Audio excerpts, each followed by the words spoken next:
No, y un placer conocerte en persona, hermano, y conocer este lugar tan No, Luis, especial. a vos que nos diste la oportunidad de escucharte, Luis. Bienvenido a un podcast más de Aguas Abiertas. ¿Cómo estás? Hombre, Juané, muy agradecido de estar en tu estudio. Qué lugar más especial y más profesional. Muchísimas gracias. Muy animado, Luis, porque llevamos ahí un par de semanas tratando de que eso sea una realidad. Agradecerte pues por tu agenda y por tu disposición. Con mucho gusto, Juan. Contanos un poquito, Luis, a qué te dedicas, qué es eso de las bancas de inversión. Total. A ver, Juané, te cuento un poquito, pues para ti, para tu audiencia. Yo llevo 31 años trabajando en banca de inversión. ¿Qué hacemos en ese campo, digamos, de la industria de las finanzas? Valorar, comprar, vender compañías, buscar socios estratégicos, estructurar deuda. Cuando estaba muy pelado me formé en el grupo Bancolombia, trabajaba como gerente, uno de los gerentes de esta área allí, luego casi unos 20 años con el Citibank de Nueva York haciendo esto mismo en Colombia, como vicepresidente junior del área, luego en Nueva York, luego manejé diferentes negocios regionales para Citi. Al final manejé el área banca inversión del sector público para América Latina. Hace unos 7 años con mi socio Juan Carlos Botero montamos Valoriza Group, que es una boutique de banca inversión hoy líder en Colombia en todo este tipo de asesorías. Entonces valoramos compañías desde un punto de vista de ingeniería financiera, buscamos socios estratégicos para esos empresarios, esos emprendedores, las vendemos cuando quieren tener un momento de liquidez por alguna razón y estructuramos deuda dentro y fuera de balance, tanto nacional como internacional. A eso nos dedicamos, Juan, hace 31 años. Luis, yo creo que hace 31 años que usted empezó en esto. Hablar hoy de emprendimiento, hablar hoy de banca de inversión es muy fácil. Hablarlo hace 30 años yo creo que no era tan de moda, no era de pronto tan masificado, ¿cierto? Y de pronto en ese momento la gente no entendía que eso era tan etéreo de una banca de inversión, de unas transacciones. Hoy nosotros los emprendedores, que parte de lo que hablábamos ahorita antes de empezar, hoy los emprendedores tenemos un sueño. Yo creo que la mayoría es emprender para vender la empresa y entre comillas conseguir dinero. Y yo creo que eso es un mito que a las empresas a veces le hace mucho daño. Total, total, estoy totalmente alineado con eso, Juan, y de pronto voy a partir digamos, la respuesta en dos. Primero, a cómo era mi industria hace 30 años atrás. Claramente entre tú y yo hay un gap de edad grande. Pero hace 30 años, pues sí, no existía el internet, no estaba Doctor Google, en fin, y todo era por revistas, por prensa, por correspondencia. Entonces me acuerdo muy pelado guardar los artículos que en esa época no era fácil encontrarlos en Colombia, en Medellín, en Antioquia, yendo al Centro Colombo Americano. Entonces sacaba fotocopias del Wall Street Journal, de Economist. Si salía algún artículo en aquella época en semana, lo guardaba y conservaba ese sueño de, de, de algún día poder trabajar en una compañía, en una de las grandes 5 de banca de inversión, que son Citibank, donde trabajé 20 años, JP Morgan, JP Morgan, Goldman Sachs, Bank of America, Merrill Lynch, Morgan Stanley. Eso eran como los 5 nombres grandes y conservaba esa ilusión. Y dije, hombre, ¿cómo lo logramos? Hay que estudiar. Vos sos un tipo muy preparado también, hiciste tus 2 carreras, tu maestría, en fin, yo dije, hay que estudiar, hay que prepararse para ver ese camino donde lo lleva uno y eventualmente llegamos allá. Y en esa época no era tan fácil porque de hecho Corfinsura, en aquel entonces las 2 grandes bancas de inversión que iniciaron en Colombia eran Corfinsura en Antioquia y Corfivalle, valga la redundancia, en el Valle del Cauca, en Cali. Corfi Colombiana tenía digamos, una participación de mercado muy ínfima desde Bogotá, pues la grande era en Corfinsura y Corfivalle. Y nosotros, digamos, fuimos la primer camada de banqueros de inversión en Colombia de esa época. De hecho, nuestro jefe, además gran líder, era el doctor Juan Carlos Mora, el presidente del Grupo Bancolombia. Fue un gran jefe, una persona extraordinaria que me alegra muchísimo que esté en la posición que está. Y gracias a esa oportunidad que él nos dio, que él me dio, pues me gano la vida hoy y luego seguí pues al Citibank a hacer banca inversión internacional. Y el segundo punto que mencionabas ahorita era el tema del sueño del emprendedor, de cómo conseguir dinero. Y yo lo que siempre le digo a los emprendedores o a los clientes nuestros, porque tenemos clientes pequeños, medianos, grandes, y bueno, hoy día nuestra firma Valoriza Group tiene clientes en 13 países, es que el foco no puede ser el dinero, porque cuando el foco es el dinero, la gente se pierde. La gente se pierde, empieza a crecer, empieza a vender más sin rentabilidad, se endeuda, hace estructuras de deuda equivocadas, pierde el foco. Yo creo que el objetivo debe ser cómo desarrollo un emprendimiento alrededor de mi pasión, cómo trabajo 24/7, 360 alrededor de eso, cómo impacto vidas en mi equipo de trabajo, en mis empleados, en mi ecosistema, clientes, proveedores, y haciendo bien las cosas, esos resultados van llevando de un buen resultado a otro, y las cosas buenas se dan y eventualmente la plata llega. Pero si no llega, porque repito, para mí no es ni será jamás lo más importante, el solo hecho de uno desarrollar su pasión como lo haces tú hoy día con tu podcast, desde este estudio que me encantó además del lugar. Parece un sitio, la gente no alcanza a ver, la gente solo ve la parte profesional del estudio, pero aquí hacia afuera hay Juané vive, está en un lugar privilegiado, maravilloso. Muchas gracias, Luis. No, de verdad que lo digo hablamos de eso ahorita, lo digo con cariño y admiración, Juané, de verdad que sí. Entonces, yo diría, hombre, si uno está trabajando en su pasión y lo coge a manera de hobby, no para cuando quiera, sino verdaderamente con constancia, cosas buenas llegan. Llegan crecimientos profesionales, los empleados evolucionan, la plata llega, en fin. Entonces, yo siempre digo, hay que conectar el Ikigai, hay que conectar esa pasión con el hacer, con el día a día. Primero, pues para uno no sentir que está trabajando, sino para uno sentir que está en algo que verdaderamente le apasiona y le gusta. Y segundo, tras uno volverse un experto, hacer las cosas con pasión y con dedicación y servir bien, poner siempre al cliente en el centro y hacerlo bien, pues el dinero sigue, ¿no? Luis, ¿cómo de alguna manera cuando vos estás en la posición de una banca de inversión, recuerdo hace un par de años sentado en Ruta N hablando de ciudad y una de las cosas que decía en su momento el gerente de Ruta N era que lo más importante para un ecosistema de emprendimiento y de empresarismo son las bancas de inversión.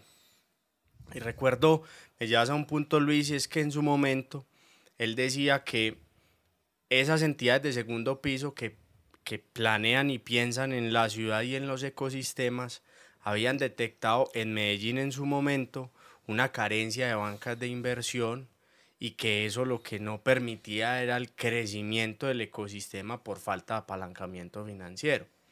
Pero cuando vos entendés lo importante de las bancas, voy a tu posición y es cómo estar al interior de una banca viendo un ecosistema donde el 80% de las personas que tienen empresa y que emprenden lo están haciendo bajo la necesidad de emprender y no por lo que decías ahorita, no por una pasión, no por una, digamos que no resolviendo una idea o resolviendo una frustración en el mercado, sino una carencia de no tengo otra alternativa que emprender, y desde ese surgimiento de la empresa surge o nace con una ideología incorrecta. Entonces son empresas que se desarrollan a lo largo del tiempo y que llegan a un nivel de maduración donde la coge la banca y dice cómo acelerar una empresa que de pronto no trae un propósito desde el inicio tan bien estructurado.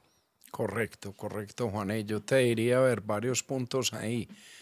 El primero es que al lugar eso que me cuentas de Ruta N, las bancas de inversión y los fondos de capital privado, digamos, jugamos un rol muy importante en desarrollar ese ecosistema de emprendimiento que es necesario en el país para generar trabajo, igualdad social, resolver una serie de retos que tenemos como país muy grandes, pero hay temas que me preocupan en Colombia desde el punto de vista del verdadero desarrollo del emprendimiento. Y uno de ellos, que después de haber estado 20 años fuera del país, al regresar me impactó mucho que no se hubiese resuelto, es por ejemplo cuando uno va a levantar capital de una manera informal, no a través de un fondo, no a través de un vehículo especial, en fin, las estructuras que utilizamos en la industria nuestra.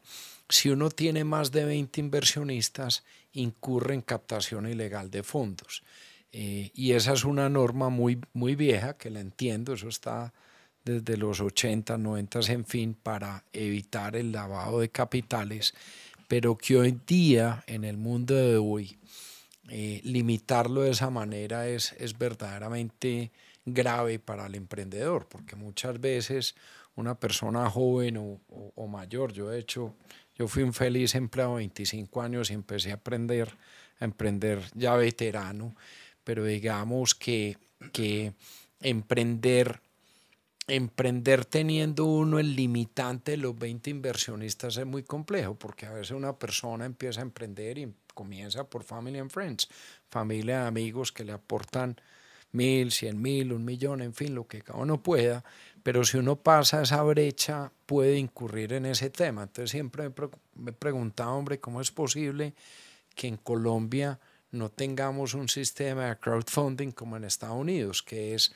para para la audiencia tuya contarles, un crowdfunding es como un sistema de bolsa en donde cada uno puede aportar desde $1 hasta lo que quieran y puedan y no incurren en esa violación de la norma. Me parece que ahí nos hemos quedado cojos de una manera importante, porque muchas veces la gente se previene en invertir en emprendimientos porque tienen digamos, esa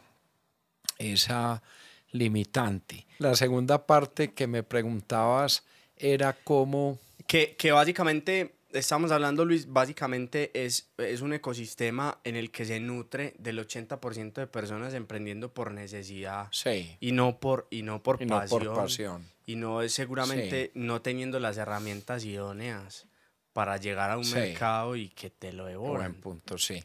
Hombre, no, ese punto, Juané, que conectarse es importante. Sí, hay mucha gente, muchos emprendemos por necesidad, otros por pasión, por hobby, por lo que sea, pero hay que encontrar en esa necesidad el true passion, la pasión verdadera, el por qué estoy ahí, cómo va a impactar, cómo va a ser a través de servicio, va a ser porque va a potenciar mi equipo para que estudien y saquen a las familias adelante, van a ser porque va a crear algo verdaderamente único. O sea, hay que encontrar en el hacer el verdadero ikigai, qué me mueve internamente para levantarme todos los días temprano y trabajar 24/7 en mi labor. Eso es importante. Yo, digamos, llevo 31 años, como te contaba, en esta industria, y los empresarios más exitosos, los emprendedores más exitosos que he conocido, desde el más chiquito al más grande, es porque verdaderamente uno se sienta con ellos y en los 5 primeros segundos de la conversación siente esa pasión por lo que hacen. Muy poca gente, al menos de verdad en lo que hacemos, que todos los días, toda la semana estamos viendo diferentes empresas, diferentes industrias, ve uno a alguien verdaderamente exitoso sin que se conecte con el hacer. Porque esa conexión con el hacer lleva a la innovación, lleva a muchas cosas, lleva a conectar el ecosistema de mil maneras. Entonces, siempre que veo a alguien, vemos una empresa que por alguna manera los números no están funcionando bien, ha habido de alguna manera una desconexión con esa pasión y con el hacer. Eso lo vemos digamos, con cierta frecuencia, ¿sí? A pesar por aquí anotando, Luis, que digamos que en ese transcurso de lo que nos has dicho en temas de emprendimiento, mencionaste la palabra éxito. Y yo siento que esa definición de éxito es muy personal. Para vos, ¿qué es un empresario exitoso? Porque hace poco, la semana pasada, estuve hablando con alguien que no lo conocía su éxito empresarial, ¿cierto? Y digamos que le hice pues el halago y le dice, Edo, lo admiro por su crecimiento, por su éxito. Y me dice, Juan, qué bonito eso que me dice, pero si supiera que he pasado por 3 matrimonios, no me hablo con mis hijos. ¿Eso a usted le parece Qué exitoso? difícil, sí, qué difícil eso. Y me choqueó un poquito, Luis. Entonces, ya que hablas de éxito y que obviamente por tu oficina y por tus manos pasan muchos de esos emprendedores que se están forjando. Hace poco en el podcast pasado también coincidíamos en eso, Luis, y es efectivamente es llegar al final de una carrera de pronto muy exitosa en los negocios, pero haber olvidado mucha familia, mucha ausencia, mucha cosa. ¿Cómo mezclar eso y qué definición hay alrededor de ese éxito? Hombre, qué pregunta, Juanet, tan importante y tan difícil de responder. A ver, algo que aprendí hace muchos años es y veo por los libros que tienes aquí en el estudio, no sé si la audiencia lo logra ver, pero yo te diría que tengo el 80% de esos libros que veo ahí que me encantan. En algo que aprendí hace muchos años es que uno como emprendedor, como empresario, debe definir como unos valores que deben ser como las metas macros de tu vida empresarial que lleven a esa vida personal, así que Ikigai. En Valoriza Group, que es nuestra compañía, lo tenemos. El día que nos vas a visitar, vas a ver en la parte de atrás un mural muy lindo, clásico, antiguo, con los valores empresariales. Y uno poder decir, hombre, verdaderamente logré chulear y yo en el corazón cada uno de esos valores y mi equipo de trabajo también. Eso es tener éxito. ¿Y cómo llevo eso a mi familia, a las personas que quiero? No hay una vida perfecta. Yo creo que todos hemos tenido setbacks, todos hemos tenido zancadillas de algún tipo, un divorcio, una quiebra, un camino que no nos llevó a donde queríamos llegar. Pero es uno finalmente, te la resumo, Juan, en esto. El éxito para mí es uno poderse acostar todos los días y dormir tranquilo y saber, lo hice bien con mi equipo de trabajo, con mis clientes, con mi familia, estoy liviano, me puedo morir ya mañana y levantarse uno feliz. Eso es el verdadero éxito para mí, ¿sí? Si uno puede lograr eso y trascender, proyectar esos valores a su equipo y ver cómo ellos también, su equipo familiar, su equipo empresarial, el equipo de emprendimiento, lo transmiten también. Uno puede decir, hombre, hice bien la tarea, ¿no? Como decía Anthony Hopkins en una de sus películas, no regrets, sin arrepentimientos. Yo creo que ese es el verdadero éxito, ¿no? Y que sí, porque es que al final yo siento que a uno en la universidad en Derecho le enseñaban que habían obligaciones de medio y obligaciones de resultado. Yo siento que el emprendimiento parte del discurso muy seguramente gubernamental que surge de unas preocupaciones del pleno empleo y de poder generar mayor crecimiento.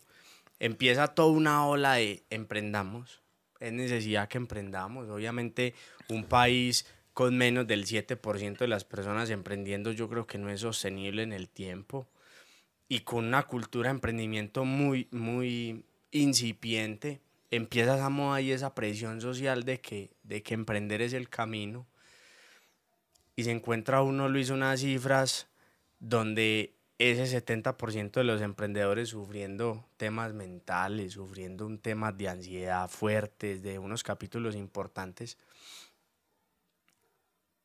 Vos recibís una empresa en Valoriza para que vamos entendiendo, porque te quiero llevar a un punto, es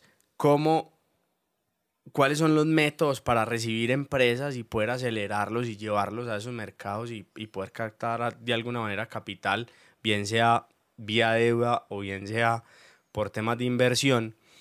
Pero el emprendedor juega un papel exageradamente importante en la empresa.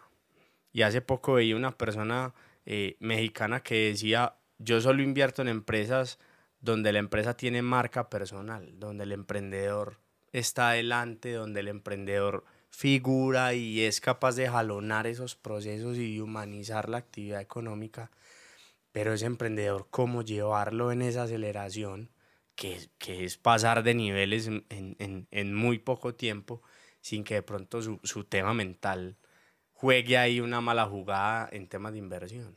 Correcto, Juané. A ver, varios puntos ahí que abordaste, una lluvia de cosas muy importantes.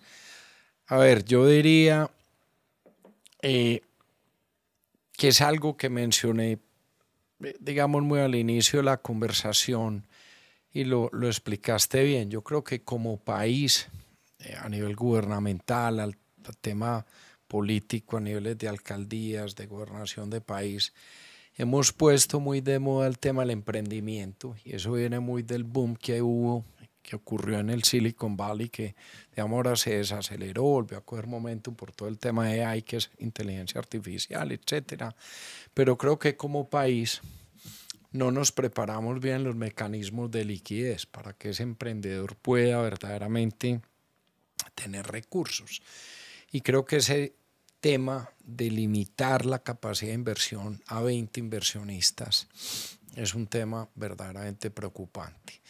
Otro punto que es relevante mencionar, si uno va, por ejemplo, a Estados Unidos y uno va a los credit unions o a los bancos que son los bancos locales o los indigenous banks, que son los bancos muy como de las zonas zonificados, tienen líneas a 10, a 20, a 30 años, unas tasas de interés subsidiadas por los gobiernos que son verdaderamente muy baratas, muy económicas. Entonces creo que uno comenzar a emprender en un nivel de tasas de interés tan altas como las que manejamos en Colombia, donde hay una gran diferencia entre la tasa Sí, pasiva y activa. eso genera una brecha. Eso genera una brecha muy grande. Y dos, si a eso le agregamos adicionalmente el reto de que no tenemos un limitante, convocar, digamos,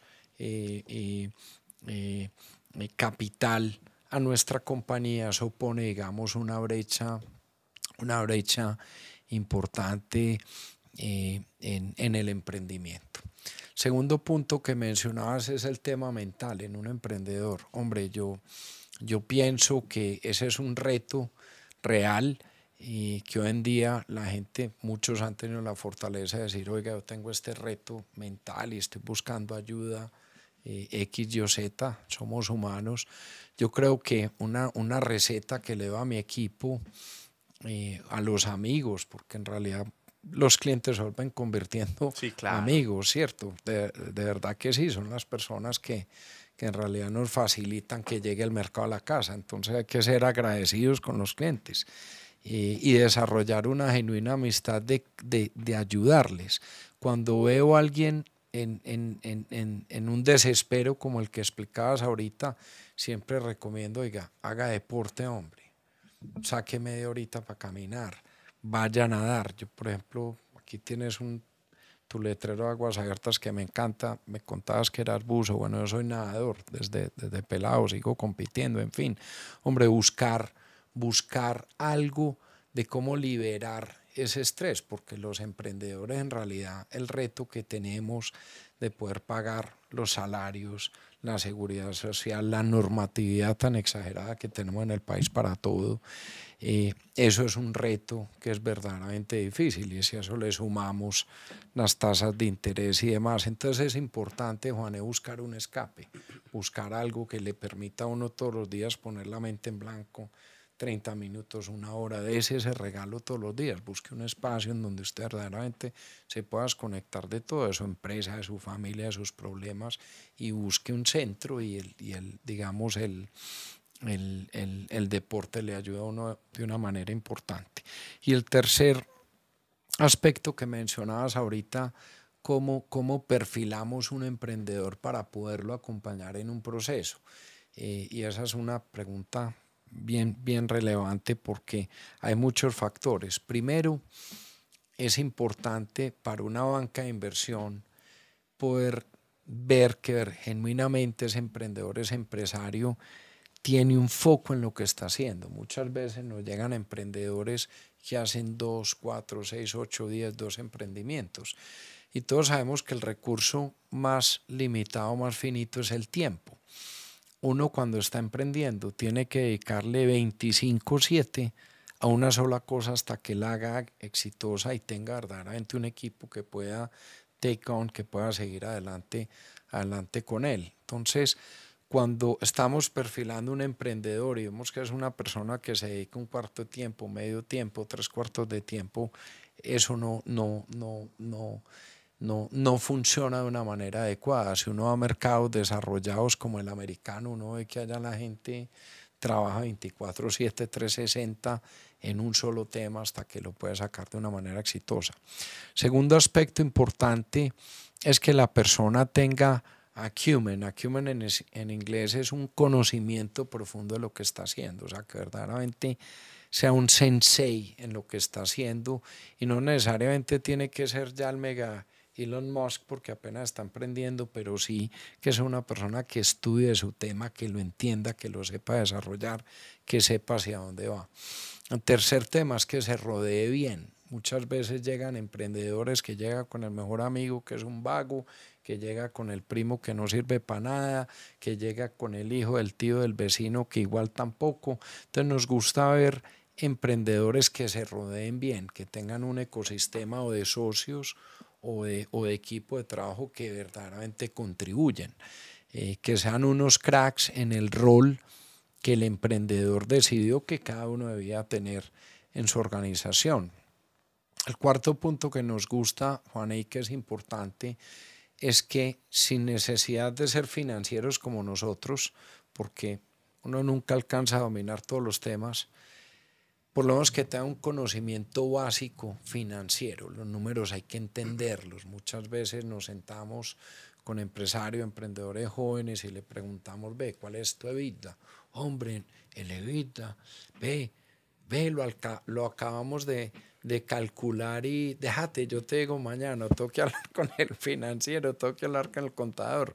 Hombre, uno tiene que entender los números básicos y si uno no es financiero, hombre, hoy en día tenemos una herramienta que los veteranos como yo no teníamos, que es el Internet. O sea, uno antes aplicaba a las universidades en Estados Unidos por correspondencia, lo puede hacer uno online. Hombre, estudia los basics, estudia lo básico, hay diplomados en todas las universidades. Aquí tenemos en el país unas universidades extraordinarias. Infórmese bien porque la contabilidad es la matemática de los negocios, ¿sí?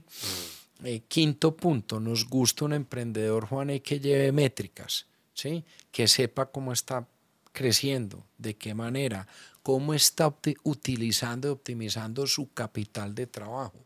Eso es importante, qué manejo le da a su inventario, qué manejo le da a su cartera, qué deployment o qué uso, utilización o consumo de ese capital hace.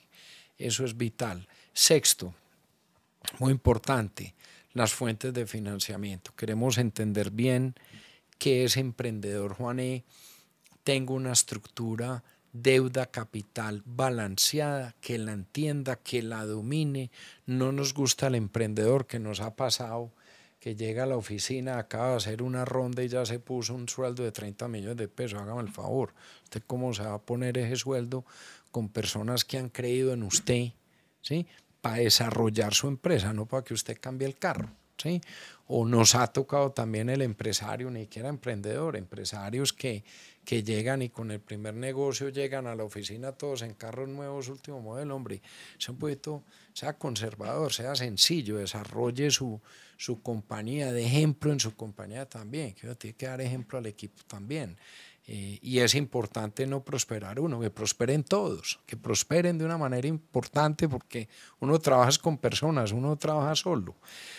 Y finalmente, el octavo punto, que lo decías ahora y coincido contigo plenamente, tú fuiste emprendedor también, fuiste empresario y lo eres ahora. Lo hablo de tu vida pasada cuando publicaste tu libro que me encanta además.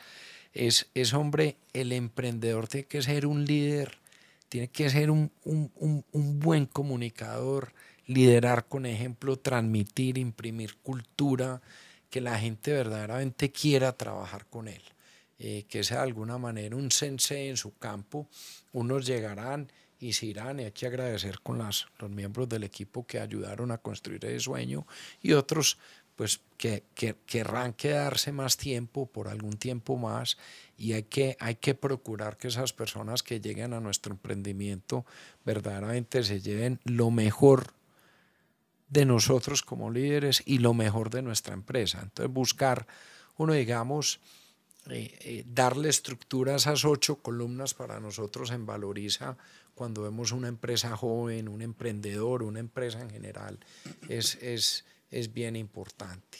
Finalmente los valores, o sea, que sean personas que tengan valores, o sea, que tengan un genuino interés por las personas, por el ecosistema, por el país, que procedan bien, porque en los pequeños detalles se conocen los grandes hombres, y cuando vemos un empresario, un emprendedor, hombre, que no es una persona cordial, sencilla, agradecida, por ejemplo, con la niña que nos colabora sirviéndonos un tinto, o con un cliente, o con una expresión X o Y, es una persona que generalmente, sin querer uno juzgar a nadie, porque solo puede hacer mi Dios y los curas, son personas que eventualmente van a transmitir ese tipo de comportamientos a las empresas. Entonces nos gusta trabajar con gente buena, porque los retos vendrán y las dificultades también, pero cuando las personas son de buen actuar, cosas buenas ocurren. ¿Sí? Luis, has tocado unos puntos lo más de bonitos. Qué bueno, Juan. Y que me has llevado a todas las historias que nos han pasado, y quisiera abrir zoom en algunos. Claro que Anoté sí. por aquí. Yo siento, de todas las conversaciones que he tenido con muchos emprendedores, Luis, hay algo que yo siento que coincide con muchos emprendedores, y es que cuando uno empieza con su empresa, a medida que la va desarrollando, llega la frustración en el que todo se convierte en financiero. Ya pocas veces volvés a pensar al mundo de las ideas, porque yo siento que emprender es pensar una vez y ejecutar el resto de la vida. Y en esa ejecución, la ejecución se vuelve exageradamente monótona, financiera, del peso, de cuidar, de tomar buenas decisiones. Y eso normalmente el que es bueno creando no es tan bueno administrando, y esas habilidades, a medida que uno va creciendo en la empresa, se va dando cuenta que de pronto creó cosas más grandes de las que puede pilotear. Es donde empieza toda esa entrega de poder o entrega de alguna manera de la administración, y es donde el emprendedor queda un poco relegado frente a su creación, porque ya digamos que viene una administración mucho más financiera, mucho más estricta, mucho más cuidadosa, y ya la oportunidad de crear es mucho más restringida, porque ya hay algo que perder. Al principio, cuando uno empieza, uno va por el todo, pero ya cuando hay 50 familias, 20 familias dependiendo, ya las decisiones no pueden ser tan abiertas Sí. y tan arriesgadas. Total, no, muy importante, Juan, eso que, hombre, es la primera vez en una conferencia, una entrevista, me hacen esa pregunta, y es cierto, y es interesante tocarla para ayudarle un poquito a las personas, a los empresarios, emprendedores que está, tu audiencia que nos está viendo, para darles algunas ideas. A ver, uno como emprendedor, como empresario, como líder de un negocio que va a generar empleos, va a construir familias a través del salario y demás, uno nunca puede perder la capacidad de innovar. De hecho, en Valoriza Group, nuestra firma, ese es mi rol principal, es reinventarnos cada día, cada semana, buscar nuevas autopistas, nuevos caminos de innovación dentro de nuestra materia. Y lo que cuentas es cierto, muchas veces el emprendedor, cuando empieza a crecer, se obnubila y todo se vuelve un tema financiero. ¿Qué le digo yo a esos empresarios, hombre?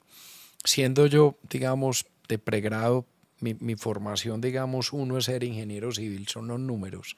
Es lo que no se mide, no sirve. Hay que aprender a manejar los números para entenderlos, para que cuando uno, el financiero, el contador, o si está uno solo, como empezamos a emprender solos, tú, yo, todos lo hemos hecho, es uno poder mirar los números, sean muy básicos, y entenderlos. ¿Por qué? Porque si no los medimos, es como uno pilotear, navegar un avión sin un GPS, sin una carta de navegación. Eso es absolutamente peligroso. Hombre, si usted no domina los números, búsquese a lo mejor su socio. Por ejemplo, mi socio Juan Carlos es un tigre en los números también, pero ese es un león. Entonces, acompáñese y revise los números de la mano de su contador, de alguien del equipo que le gusten las finanzas. Entre a Google y busque, digamos, una manera básica, y no le estoy pidiendo que se vuelva un tigre en leer el balance, el PIG, el estado de fuentes y usos, pero sí en flujo de caja, ingresos, egresos, monitoreo, si no puede diario, semanal, mensual, una foto muy clara de qué está pasando con el efectivo de la compañía y proyéctelo. Nosotros, por ejemplo, Juan, y te voy a contar algo que implementamos, que lo aprendí en Citibank, donde trabajé 20 años, implementar un stress test. ¿Qué es un stress test? Es un examen financiero de alto estrés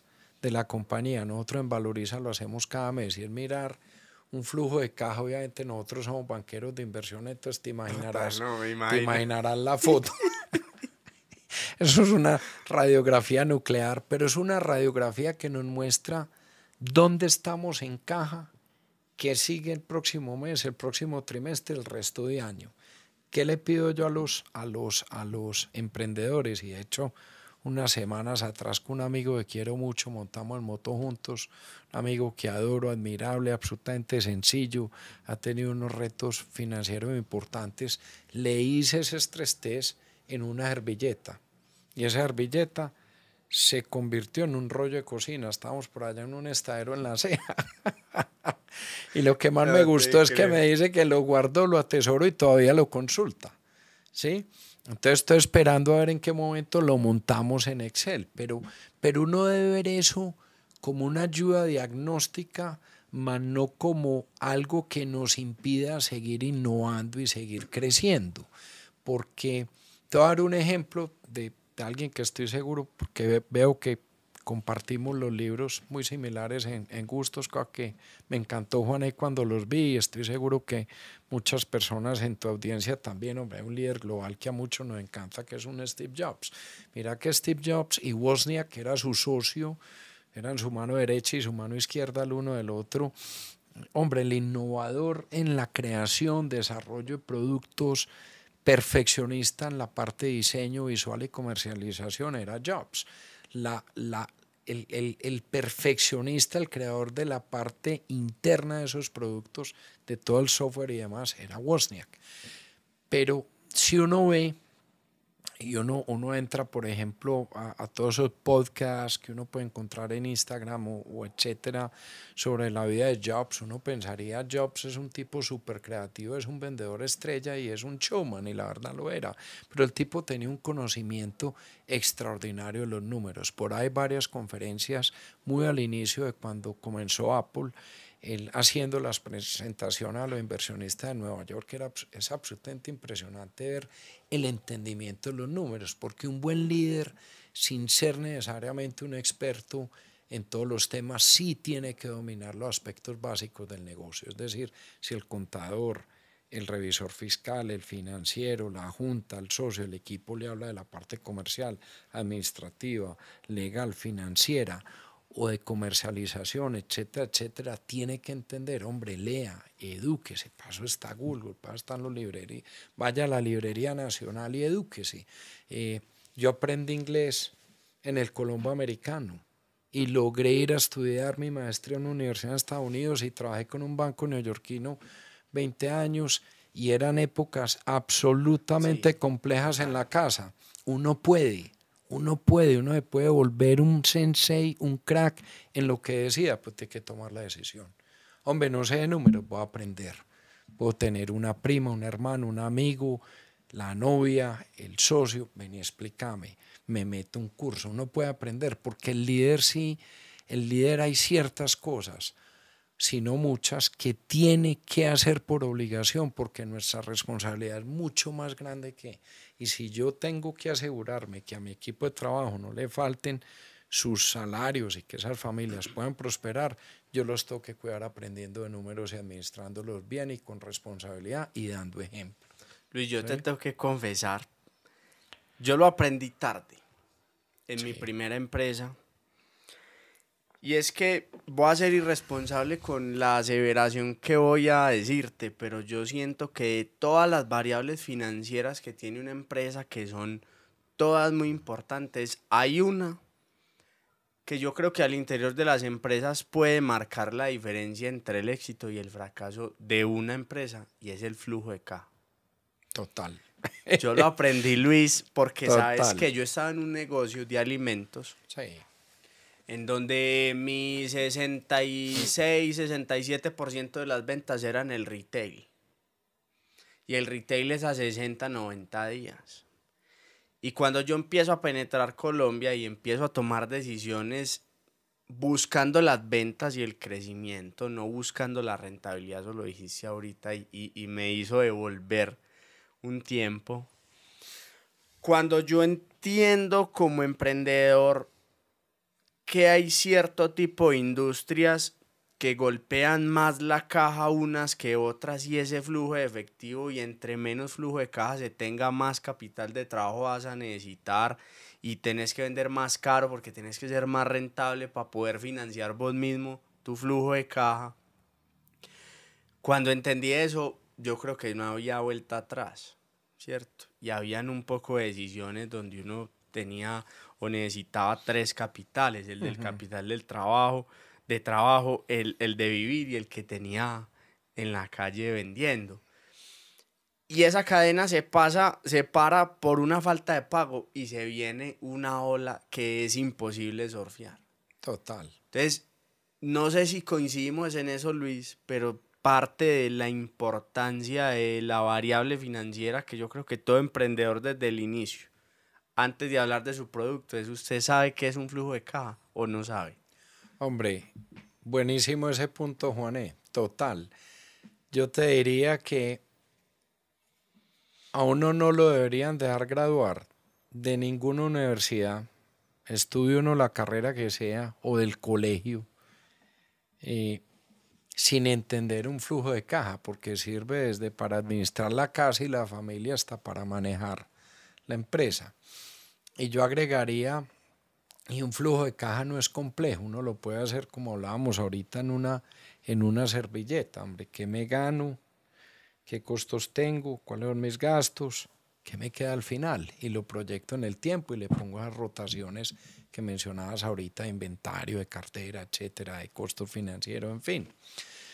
Pero hay un tema que en el flujo de caja vemos con muchísima frecuencia y no es tanto, sí ocurre muchas veces que el emprendedor, el empresario no lo entiende, pero muchas veces los factores críticos del flujo de caja, el empresario no le pone una seria atención. Me explico. Hablemos del tema justo y bueno. Muchos clientes nuestros y amigos se pegaron una pela de una manera absolutamente triste. Correcto. Por no decir de pronto irresponsable a veces. Correcto, correcto. Y era Vox Populi, no puedo comentar mucho porque puedo tener conflicto de interés, porque alguna vez estos señores de Justo y Bueno nos pidieron una cita y no los quisimos asesorar. Esa es la realidad. Empezamos a ver, y era Vox Populi, que todo lo que estos tipos de Justo y Bueno hacían, todo era fiado. Las registradoras, las estanterías, los locales, el inventario, la mercancía. Entonces, en su necesidad de crecer, empezaron a construir de alguna manera una especie de pirámide, si lo queremos llamar así. Nosotros, cuando detectamos eso por cifras financieras que seguíamos, le pedimos y logramos con nuestros clientes que se fueran desmontando ese riesgo. Entonces, muchas veces, yendo al tema de flujo de caja, el empresario empieza a ver que la está vendiendo mucho, usemos el caso de Justo y Bueno, correcto. Y dicen, hombre, es que ya tengo mi venta asegurada, pero el riesgo de cartera lo tenés comprometido con un solo cliente.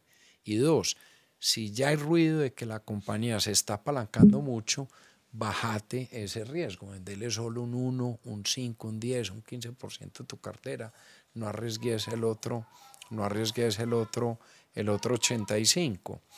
Y ese es un tema en el que podemos ser PHs en flujo de caja, pero si no entendemos los drivers que lo componen desde un punto de vista de riesgo, es absolutamente delicado. Te doy otro ejemplo, Juané, el tema de la subida en las tasas de interés.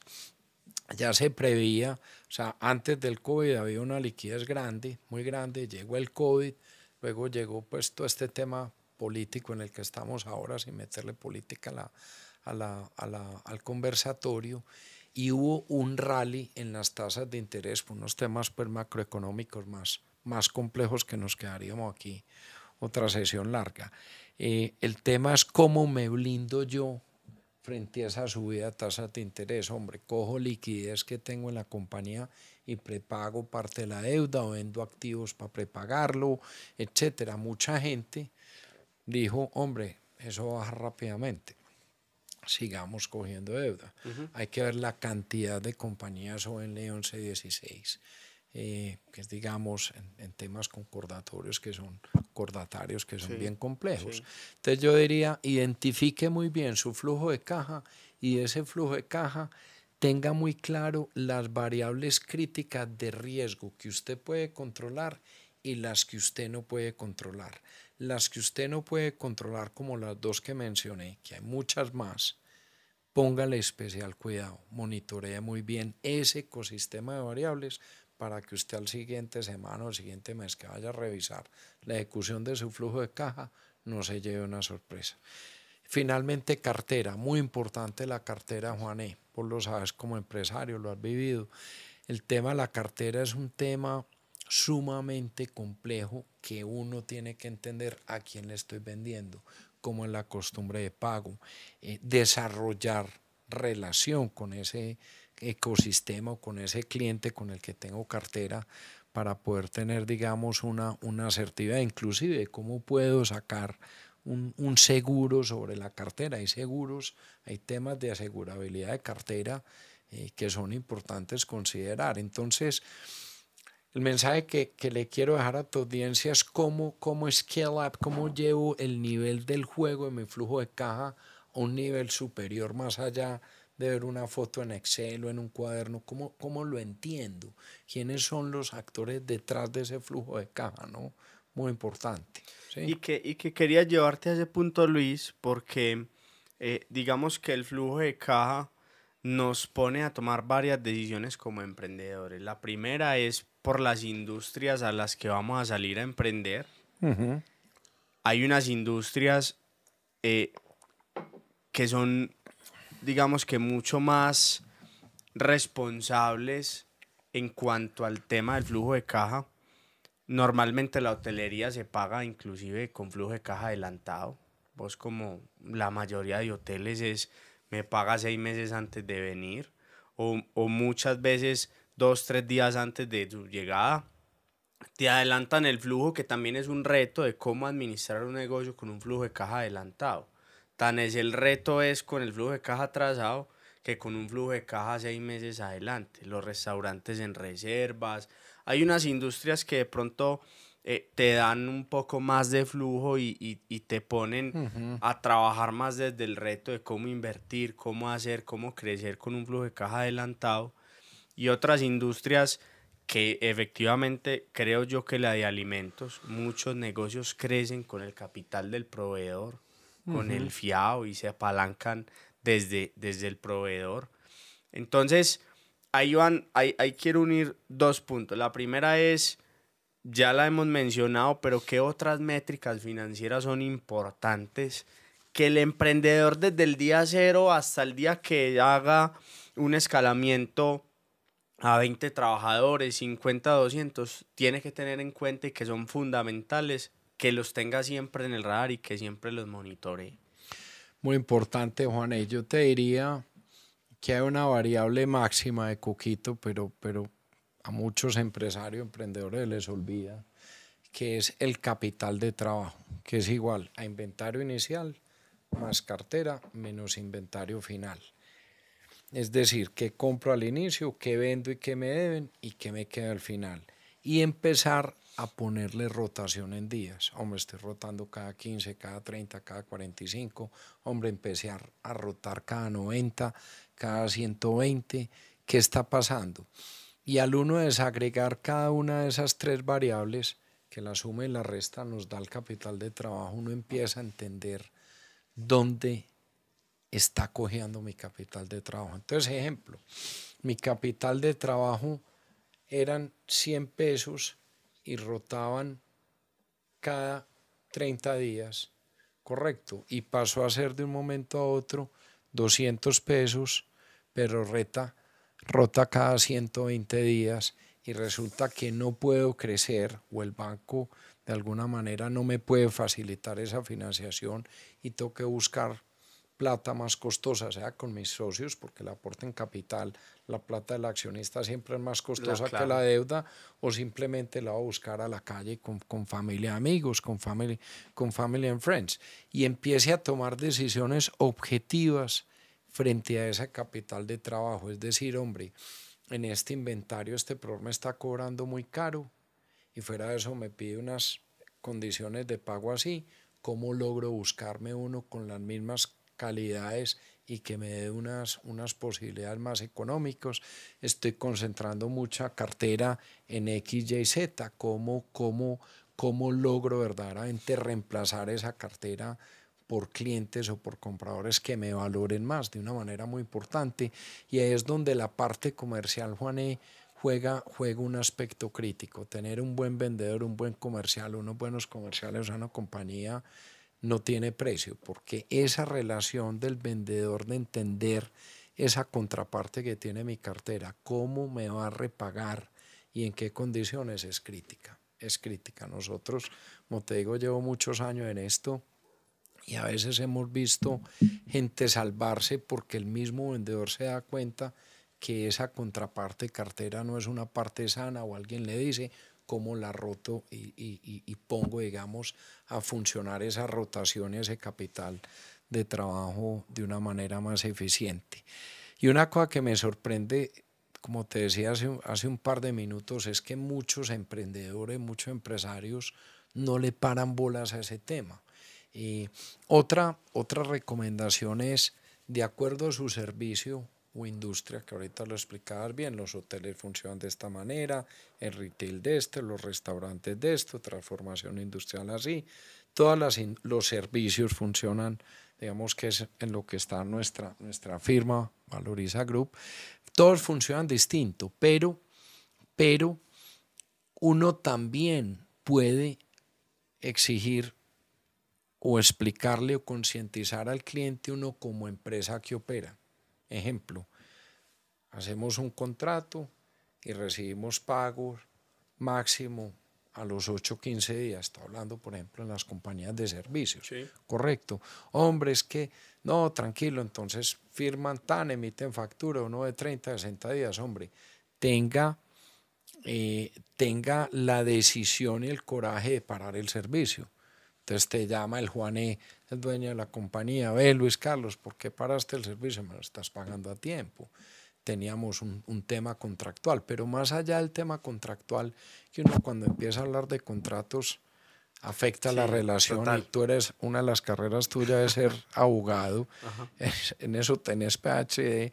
No lleguen hasta allá, no lleguen hasta allá porque se enreden la vida. Es más bien, hombre, eduque bien a su cliente, explíquele muy bien: mire, yo tengo una empresa pequeña, mediana, si usted no me paga a tiempo, voy a tener retos con mi banco, supongamos que es Bancolombia, voy a tener atraso en nómina, quiero que entiendas que nuestra política es esta, ¿tú estás de acuerdo? Hombre, Luis Carlos, sí estoy de acuerdo, no hay problema. Si me desfaso 2 o 3 días, me esperas, hombre, no te preocupes, incluso si te desfasas 8 te espero, pero sí te quiero decir una cosa, Juanes, si te pasas al día 9, te toque parar el servicio porque sencillamente no puedo ir a prestar plata en la calle para sostener mi empresa. Entonces, si uno sensibiliza al ecosistema, trabajarle mucho a la relación con carisma, que los clientes, los proveedores, el ecosistema que acompaña a tu empresa, a tu emprendimiento, te rodea. Y eso es verdaderamente bueno en lo que haces. La gente te acompaña. Hombre, y ser buena persona, porque es que muchas veces las personas en las áreas financieras o en las áreas de compras, en fin, cuando tienen que priorizar la cartera, generalmente le pagan al más buena persona. Entonces, Seguro. hombre, siempre hay que ser buena gente con todo y entre más sencilla y más humilde la persona, hombre, con más sencillez y amabilidad, porque es que todos estuvimos alguna vez en esa posición. Entonces, yo le digo mucho a los clientes, a mi equipo, en fin, hombre, aprendas el nombre de las personas. ¿Usted cómo va a llegar a una compañía y no saber cómo se llama el celador, la secretaria, el recepcionista, ta?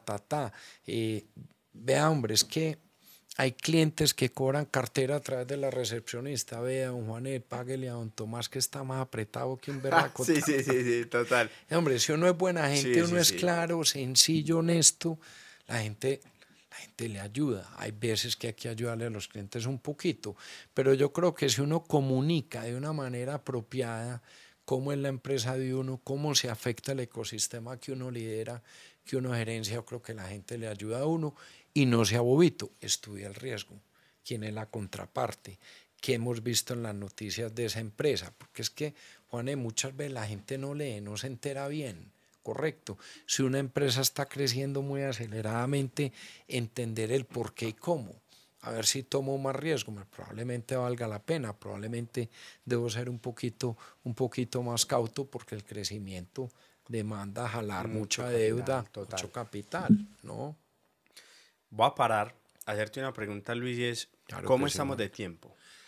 No, estamos bien, yo creo. ¿Cuánto llevamos de entrevista, Llevamos Juan? 57 minutos. ¿Cuánto duran generalmente tus entrevistas? Pues faltarían, como para tener un muy buen capítulo, unos 40, pero yo creo que no nos da para 40. No, dale, tranquilo y lo vemos. Yo lo estoy disfrutando, me Sí, encantan estás las... bien, No, estás cómodo. me parece que haces un gran... no, muy bien, muy bien. No, te felicito. Entonces, Ojalá escucharas lo que le voy a decir ahora a la familia bajada, cómo me fue, porque yo venía subiendo y como lo ven tan arriba, pero por acá quedó la finca, los abuelos pues ok. de la, de la señora toda la vida y yo decía, fue pucha, esto está muy arriba, pero este sitio ojalá uno vivir acá, hermano. Y Y muy mira que está profesional todo, la tranquilo. entrevista, el ambiente, muy bacano. Qué bueno, Luis. Bueno, Bien, vamos a Juan, volver. claro. Venimos en temas, abrimos una rama de métricas. Te voy a, bueno, entonces en esas métricas, Luis,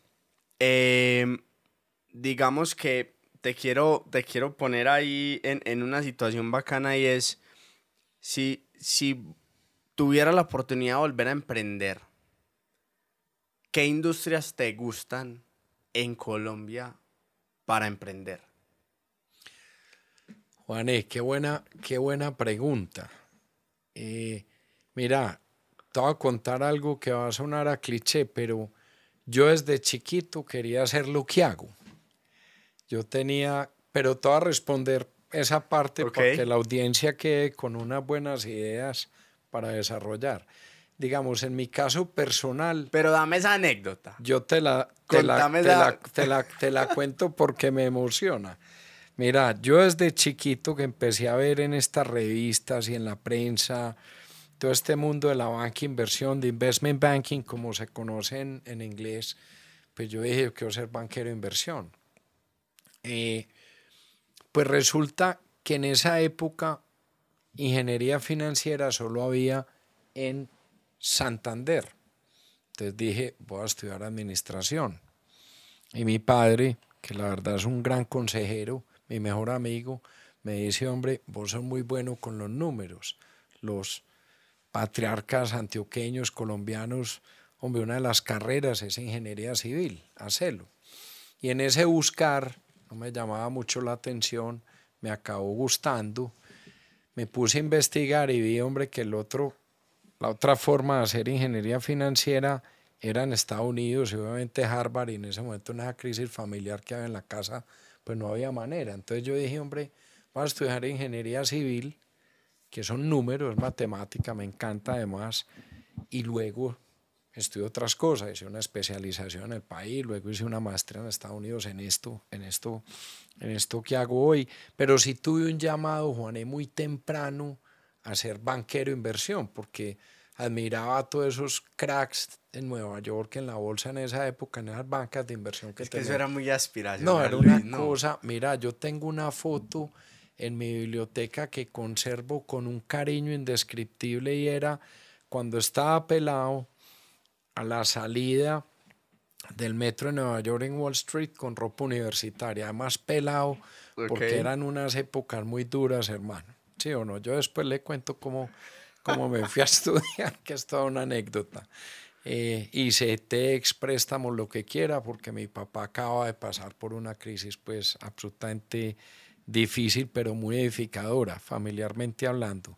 Y años después, ya después de que logro hacer mi maestría y demás, yo me soñaba algún día trabajar en Wall Street, en banca inversión y tomarme una foto en ese mismo punto, pero absolutamente elegante, De como en la traje. película Wall Street, Sí, de sí, sí. traje, de No te corbata. creo, Luis. Entonces imagínate, Qué Juan, nota. que la tengo enmarcada cuando estaba El antes y el pelado, después. con la ropa de pelado, pero hermano, fue pucha hasta con frío, y ya años después, en ese mismo punto, con ese sueño cumplido, y lo tengo como ahí tengo, digamos, una biblioteca chiquita ahí en una parte de la casa que lo llamé de Juanita's Hall of Fame, que es el nombre de mi hija, Ajá. con esas pequeñas Las alegrías, pero medallas y muy las grandes de cositas. las personas que quiero, en fin, y ahí tengo esa foto que recuerdo con muchísimo cariño. Entonces, en mi caso, fue un llamado, es como el que dice, quiero ser médico, quiero ser veterinario, quiero ser pintor o de arte o de brocha gorda. Todos tenemos un llamado, hay que descubrirlo, Luis, ¿correcto? pero vení, digamos que eso, porque yo me siento influenciado por esa misma tendencia Sí, hacia los bancos, siento digamos que una gran admiración por el sector, además sí. que son los que, digamos que tienen la capacidad de impactar toda una economía y el sistema está diseñado efectivamente para que las bancas tengan ese protagonismo. Pero vos crees, Luis, que por qué surge en Occidente sobre todo esa ola que impulsa la banca desde lo aspiracional. Mira, yo creo que es por algo muy sencillo y es que si uno ve cómo empezaron las bancas de inversión en Oriente, que fue donde comenzaron inicialmente en Europa a través de los Rothschilds, esos 150, 300 años, los Medicis y demás, ¿qué pasó? Cuando descubren el nuevo continente, incluyendo por supuesto Norteamérica, eh, todas estas familias grandes y todos estos grandes banqueros de inversión europeos empiezan a trasladar grandes capitales a Occidente para desarrollar desde el sistema ferroviario en Estados Unidos, de la costa este-oeste, hasta desarrollar por, por Francia el canal de Panamá, correcto. Sí. Y con esos mecanismos empiezan a surgir bancas de inversión absolutamente importantes, que es como los Lehmans, como los Salomons, que trabajé pues, con Citibank en Salomon, Smith Barney, que es la banca de inversión del Citibank en Nueva York, los DLJs y demás, y dicen, oiga, venga, como la plata es finita, o sea, nosotros podemos aportar hasta acá, pero las necesidades son estas, correcto, desarrollemos una bolsa de valores verdaderamente sofisticada. Entonces surge Wall Street, que inicialmente se posteaban las órdenes de acciones en una pared. Bueno, es una historia absolutamente bonita. Si hay alguien financiero aquí que le interese, un libro muy difícil de leer que me encanta, que se llama The Last Partnerships, las últimas bancas de inversión, The Last Partnerships. Entonces, ¿qué pasa? Que al surgir Wall Street como el motor de la compra y venta de acciones y de papeles de deuda, llámese bonos, fixed income en el mundo, y ver cómo a través de la bolsa se pueden comprar, vender compañías, invertir en ellas, lanzarlas a bolsa y demás.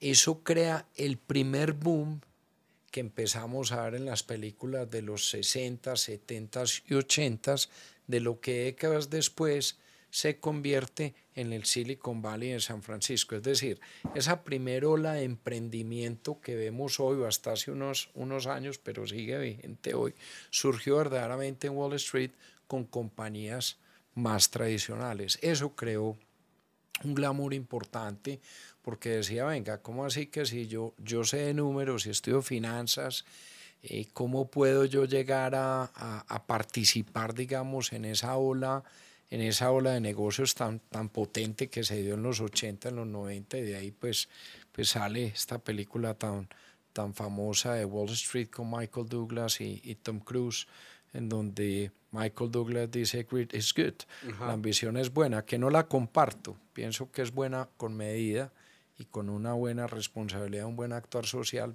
y hasta ahí. De resto no sirve para nada más.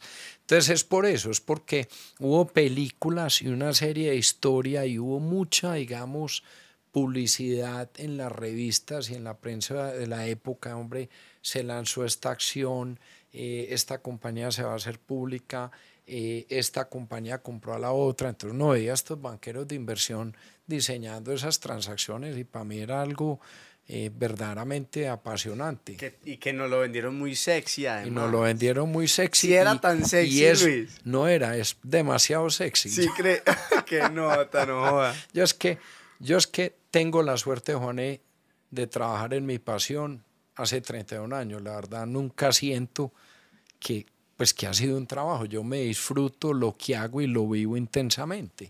Entonces sí lo encuentro muy sexy, divertido. O sea, cuando uno ve al interior todas esas dinámicas, eso es lo que se vive allá. Sí, total. O sea, es pleno. Sí. Fue la radiografía. Es real, es real. Ahora, también hay películas un poquito más agresivas, pero fantásticas, para uno morirse de la risa, como El Lobo de Wall Street, sí, total. The Wolf of Wall Street. Bueno, esas fiestas también, en esas épocas, estamos hablando no me digas, de los 90, no hasta ese extremo donde tenían pues los enanitos y todos estos temas. Esa escena es fenomenal. Pero sí, esa es una parte para uno morirse de la risa. Pero ese frenesí es cierto, eso se vivió, y lo que uno ve en esas transacciones es real, ¿no? Y al final es uno el que lo tiene que hacer entusiasta, que valga la pena. Sí, Nosotros, claro. Por ejemplo, al día que vas a la oficina, Juané, tenemos una campana también en la oficina para celebrar cuando cerramos las transacciones o cuando diseñamos una transacción con una estructura innovadora. Entonces también es un tema de ponerle pasión a este cuento y uno divertirse, de hacer que al equipo, a la gente se le pegue, inclusive el cliente. Solo para no aburrirte, cuando cerramos un deal de estos, una transacción, hacemos un almuerzo o una comida, unos buenos traguitos, una buena cena de agradecimiento al cliente, y hacemos un trofeo que se utiliza desde esas, te digo, esto se utiliza desde hace 200 años, ahí, que es un recordatorio. Antes los hacían en piedra, que es como un tombstone, como una tumba, agradeciéndole al cliente por la transacción. Y todavía es emocionante cuando uno habla con un cliente o se lo encuentra. Hace unos años en un viaje por fuera me encontré con un cliente que quiero muchísimo y nos dio mucha oportunidad de trabajo, y hoy día es cliente de nuestra firma, y me decía, Luis Carlos, todavía conservo el tombstone, el trofeo que nos dieron en finales de los 90, o sea, estamos hablando de 25 años, y él lo tiene en su escritorio, y efectivamente luego nos contrató, fui a su oficina y él lo tenía.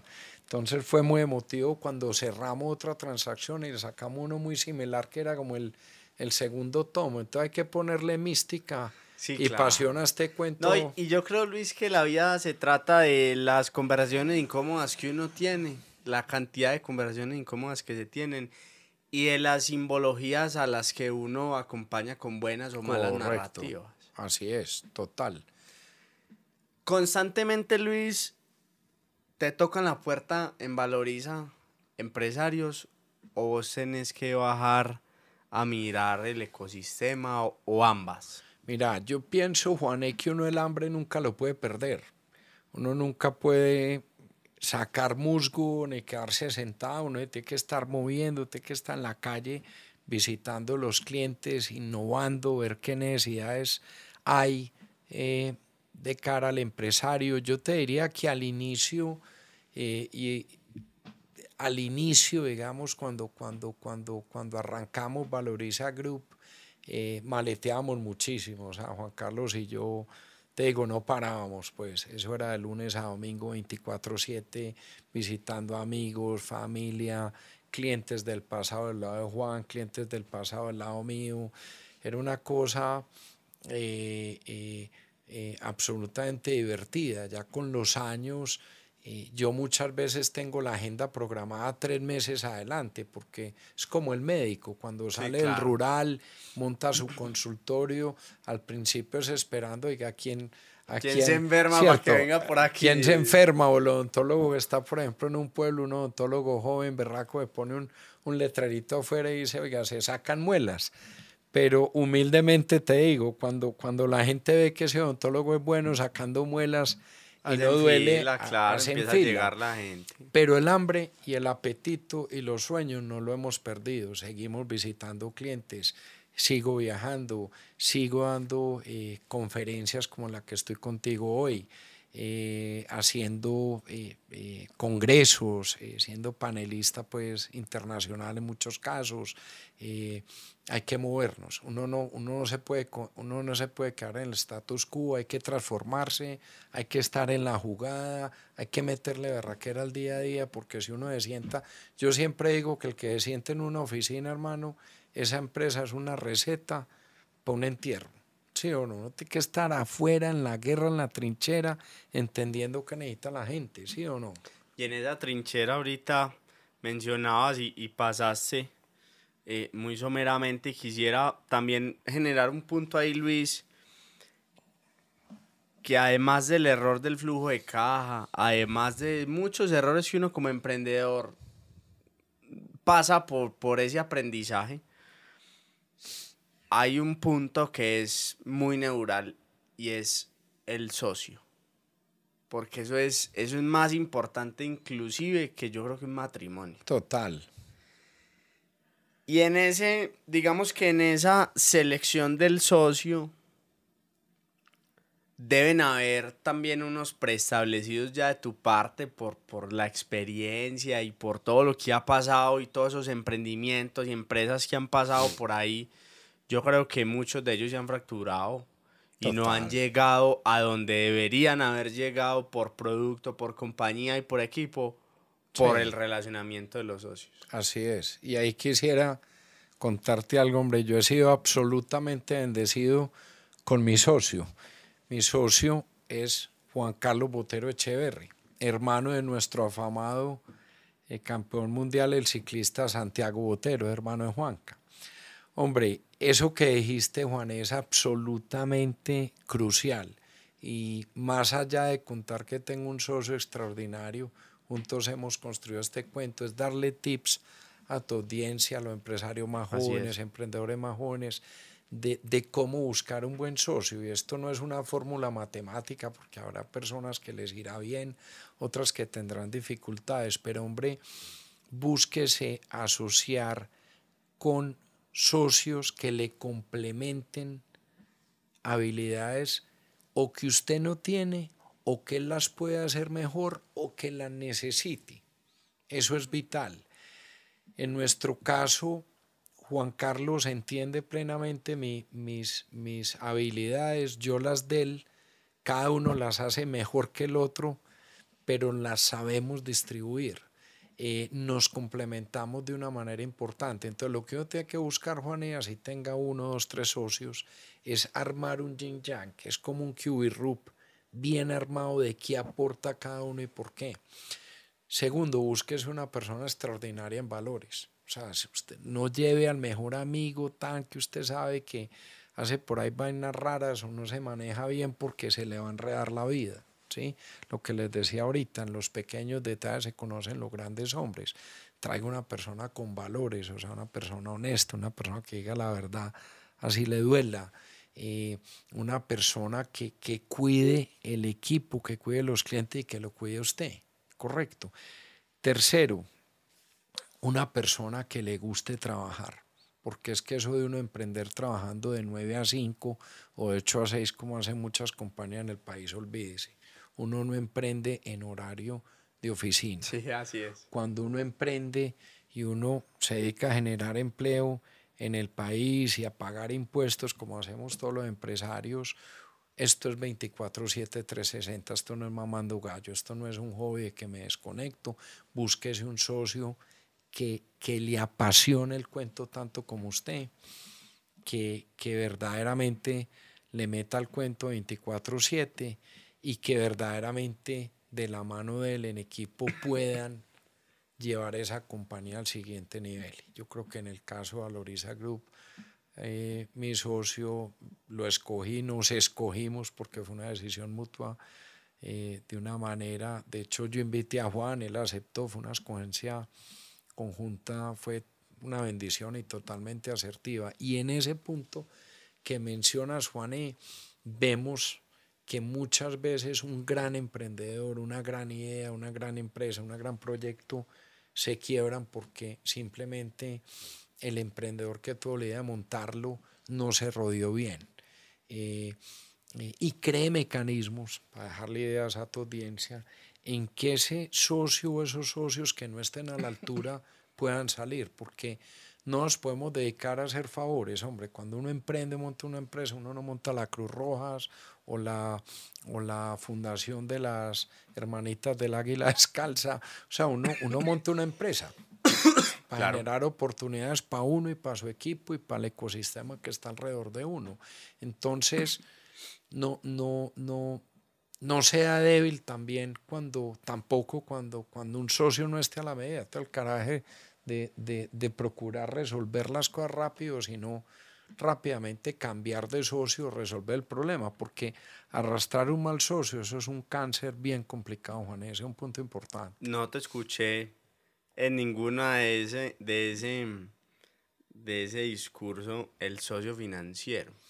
Yo siento, y es una percepción también muy personal, Luis, y no sé si coincidís conmigo, que no uno escoger un socio solo porque pone el capital de trabajo, No, es un desastre. eso, Sí, eso no es no. sostenible en el tiempo. Total, eso es como invitar usted a su casa, esta casa tan linda, Juaní, te Muchas felicito. gracias, Luis. Juané vive en un lugar pero afrodisíaco, hermoso, te felicito. Hombre, eso es como usted invitar a este paraíso a un muy mal amigo, que es un mal educado, solo porque va a traer la comida, para que usted le cocine. Nunca se asocie, mete un socio que es el que va a poner la plata. Busque skills, busque habilidades que le van a ayudar a construir.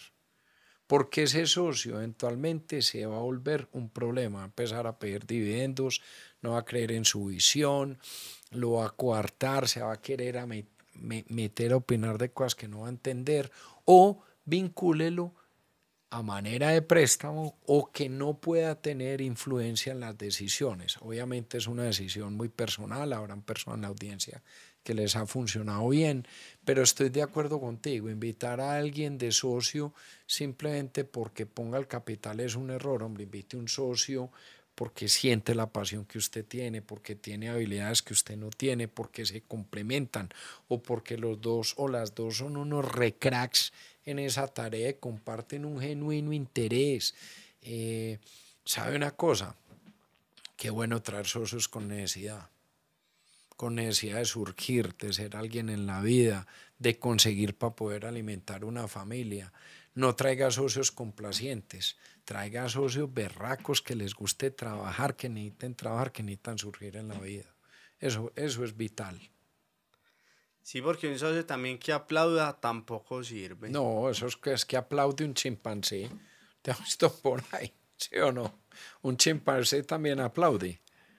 tengo el último. Sácate pues cuál bacanas, No, tigre, que, seguro, que quedemos. seguro. Oiga, qué disfrutado esto, hermano. En serio, Sí, Luis, mucho, qué mucho, mucho. nota, qué Va a nota. ser No, muy y hemos bien, hablado Juan. conversadito Te felicito. Muy, y no, hemos estado por cosas no, yo en personalmente buena lo he línea. disfrutado. Me has traído recuerdos y cosas muy Qué especiales, muy nota, Luis. bacano. Te quiero, por eso paré, porque respetuosamente te quiero hacer una pregunta, no para politizarnos, pero sí que demos una lectura económica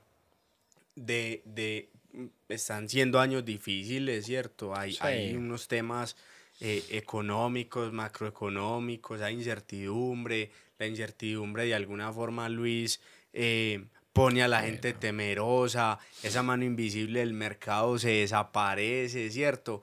Y te quiero llevar a ese punto de qué lectura económica tenés, sobre todo para esos empresarios que están... A ver, yo siento, Luis, que en la toma de decisiones hay una variable súper importante y es la calidad de información. Vos lo dijiste ahorita, de quién te rodeas. Pero yo llevaría ese de quién te rodeas a esa rodearse, es también qué información estás recibiendo. Esa ignorancia selectiva también es súper importante de yo no leo ese medio porque no trae una información veraz, no es, no sé si objetivo, pero sí hace una labor un poco más investigativa que otras. Entonces es mirar, Luis, cuál es una lectura económica de una persona que, que lo anoté por aquí. A veces entrar al día a día de las organizaciones te quita ver la periferia y el norte de la Sí, organización. Y en esa situación privilegiada en la que vos estás en ese momento, Luis, ¿cómo tenés esa muchas lectura gracias. económica de cómo deberíamos actuar en los emprendimientos? ¿Cuáles son las decisiones que hoy, en tiempos no tan bollantes, donde una economía se está contrayendo, donde en un año cambian dos, tres, cuatro veces las tasas de interés, el dólar no se estabiliza, baja mucho, sube mucho? ¿Cómo actuar al interior de una economía con esas características, Luis? Perfecto, Juan. Muy importante tu punto. A ver, yo eh, respondería como en dos aspectos tu inquietud, sin el ánimo de politizar y simplemente dando una opinión absolutamente técnica desde un punto de vista financiero y económico, pero antes como empresario, emprendedor, porque yo soy un emprendedor Sí, veterano. también. Esa es la realidad. Yo empecé a emprender a los 45 y ya con 53. A ver, hombre, yo creo que los emprendedores, los empresarios, tenemos que ser un motor de positivismo, tenemos que ser un magneto. Haya crisis o no, hay que sonreír, hay que pensar positivo, hay que impregnar esa alegría al equipo, a los clientes, a proveedores, al ecosistema y echar para adelante. ¿Por qué? Hay que seguir creyendo en el país, hay que invertir en el país, invertir tiempo, invertir en una idea, invertir unos pesos. Nosotros no podemos parar. Mucha gente dice, no, es que me voy a vivir al exterior, hombre. Yo le digo una cosa, eso de irse a vivir al exterior, olvídese, eso es carreta. No podemos perder la confianza en el país, hay que seguir creyendo, apostando, mandar un mensaje positivo y pensar cómo podemos construir desde nuestra esquina, desde nuestro emprendimiento, dentro de nuestro equipo de trabajo, cómo podemos ayudar a construir un país diferente. Ese es el mensaje que le quiero dejar a todos los emprendedores y empresarios que por lo menos en mi mundo no hay cabida para el negativismo, gracias a Dios. Y si usted en este momento está rodeado de gente negativa, córtele el cordón umbilical, porque emprender es demasiado emocionante, pero demasiado berraco por no estar andando pegado de alguien negativo.